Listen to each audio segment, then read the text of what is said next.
আমার নাম তমা ঘোষ। আমি বর্তমানে মিরপুর ১ এ থাকি। অ্যান্ড আমি এখন বর্তমানে পড়াশুনো বা জব কোনোটাই করছি না। আমি এখন IELTS এর জন্য প্রিপারেশন নিচ্ছি। অ্যান্ড এইখানে আমার আজকে সেকেন্ড মক টেস্ট। আমি ৳১,০০০ দিয়ে মক টেস্টটি কিনেছিলাম, যেটি ছিল মেইনলি বাই 1 গেট 2 অফার। আমি এর আগে ১ম মক টেস্ট দিয়েছিলাম ১ মাস আগে। এখন আজকে সেকেন্ড মক টেস্ট দিলাম। সো আমি যদি আমার মক টেস্টের ব্যাপারে বলি, আমি তেমন কোনো ইমপ্রুভ করতে পারিনি। আমার ১ম আর second mock test similarly same result.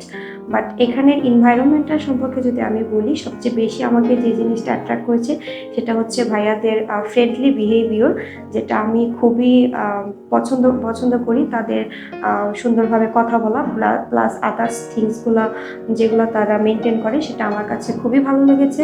আর তাদের পরিবেশটাও খুবই মানে নীরব অ্যান্ড এক্সাম ফ্রেন্ডলি, যেটা আমি প্রেফার করি সবাইকে। অ্যান্ড আমি অবশ্যই ভবিষ্যতে যদি আমার কোনো ভাই ব্রাদার থাকে আমার থেকে জানতে চায়, তাহলে অবশ্যই তাদেরকে সাজেস্ট করব যাতে তারা হ্যাসেল ফ্রি এডুকেশন থেকে ফ্রি মক টেস্ট দিতে পারে, অ্যাজ ওয়েল এজ তারা IELTS এর জন্য রেজিস্ট্রেশন করতে পারে।